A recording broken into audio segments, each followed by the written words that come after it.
Hello everyone, পাইথনের Bangla video টিউটোরিয়ালে আপনাদের welcome করছি। আমি মোহাম্মদ মিজানুর রহমান মানু।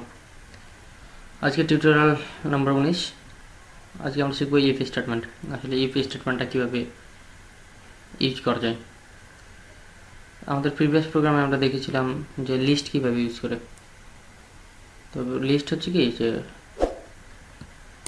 একটা ভেরিয়েবলের মাঝে অনেকগুলো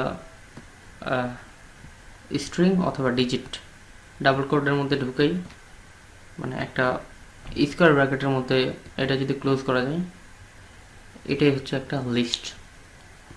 তো আমরা লিস্ট প্রিন্ট করতাম কীভাবে? প্রিন্ট সার্চ দিলে আমাদের লিস্টটি প্রিন্ট করে দিত। আমরা যদি এখানে প্রিন্ট সার্চ দিই তাহলে হচ্ছে কি আমাদের লিস্টটি প্রিন্ট করে দেবে, যে আমাদের লিস্ট প্রিন্ট করতে চায়। এবং আমরা যেহেতু সার্ক এবং থার্ড ব্র্যাকেটের মধ্যে 0 দিয়েছে, তার মানে এটা হচ্ছে 0, এটা 1, এটা 2, এটা 3, এটা 4, এটা 5। মানে যেহেতু 0 দিয়েছি তার মানে কি বাংলাদেশ।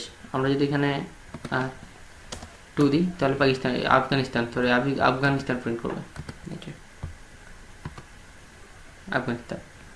তো এটা আমরা প্রিভিয়াস কোডে অলরেডি দেখেছি। তো আজকে আমরা দেখব যে ইফ কন্ডিশন এখানে কীভাবে ইউজ করে, ইফ স্টেটমেন্ট। তো আমি আগে কোডটি করব, তারপর সেটি এক্সপ্লেন করে দেবো। So let's start.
ওকে, আমরা আগে যদি প্রোগ্রামটি রান করি তাহলে কি দেখতে পাবো?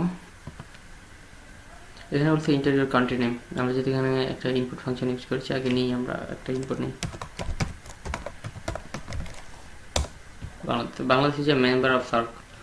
তো এখানে কাজটি কীভাবে হলো সেটা এখন বলবো। এখানকার সার্ক একটা লিস্টের ভেরিয়েবল, এখানে অনেকগুলো দেশের নাম দিচ্ছি আমরা, ইনক্লুড করেছি। তার আমরা কী করছি, কান্ট্রি নামে একটা ভেরিয়েবল ডিক্লেয়ার করেছিলাম।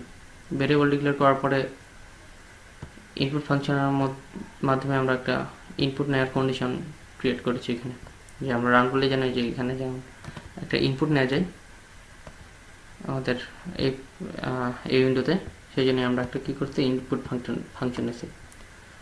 তো আমরা যদি এখন প্রোগ্রামটি রান করি তাহলে কি, এই যে এই পর্যন্ত কাজ হইলো। এখানে ইন্টার ইয়োর কান্ট্রি নেম, এই যে ইন্টার ইয়োর কান্ট্রি নেম। তারপর বলছে কি, আমরা যদি কান্ট্রি নাম নিলাম, সাপোজ INDI, ইন্ডিয়া নিলাম। এখন ইন্ডিয়া যদি সার্কের মধ্যে থাকে তাহলে প্রিন্ট করবে এটা is a member of SAARC, এই পর্যন্ত প্রিন্ট করবে। তো আমরা ইন্ডিয়া নিলাম, তার মানে কি India is a member of SAARC.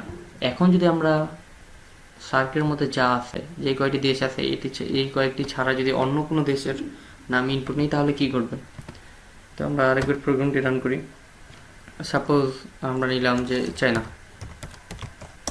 সেক্ষেত্রে কি কোনো কিছু প্রিন্ট করতেছে না। কারণ কি, আমরা শুধু মানে যদি সার্কের মধ্যে হয় তাহলে প্রিন্ট করার কন্ডিশন আমরা দিচ্ছি, কিন্তু সার্কের মধ্যে না হলে কোনো কিছু যেহেতু প্রিন্ট করার কোনো কন্ডিশন দেয়নি, সেক্ষেত্রে এখানে কোনো কিছু প্রিন্ট করতেছে না।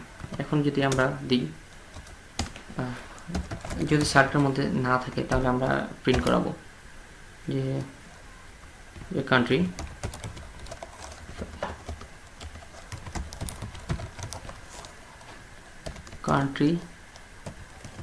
is not a member of SARC. ওকে, এখন যদি আমরা রান করি কোডটি, তাহলে কি করবে, মানে এবার কোডটি হচ্ছে ফুল হইল। সাপোজ চায়না, কারণ কি China is not a member of SAARC. তো এখানে আমরা দেখলাম যে ইফ কন্ডিশনে ঢুকলে শুধু এটা প্রিন্ট করে, কারণ কি ইফ লুপের মাঝে শুধু এই লাইনটি ইফ লুপটি হচ্ছে কন্ট্রোল করতে পারে, আর ইফের বাইরে হচ্ছে এই লুপটি, মানে এই প্রিন্টের যে লাইনটি। যখনই আমরা একটা মানে কান্ট্রি নিই যেটা হচ্ছে সার্কের মধ্যে আছে, তখন কি করে ইফের কন্ডিশনের মধ্যে ঢুকে শুধু এটি প্রিন্ট করে দেয়, আর নিচে কোডটি আসে না। আর যখন ইফ কন্ডিশন ফিল আপ করে না, কান্ট্রি যখন যে কান্ট্রিটি আমরা ইনপুট নেব সেই কান্ট্রিটি যখন সার্কের মধ্যে থাকে না, তখন কি করে এটাকে স্কিপ করে ডিরেক্ট এখানে প্রিন্ট করে দেয়। তো আজকে এই পর্যন্তই। নেক্সট ভিডিও টিউটোরিয়ালে আপনাদের আবারও ওয়েলকাম করছি। ধন্যবাদ সবাইকে।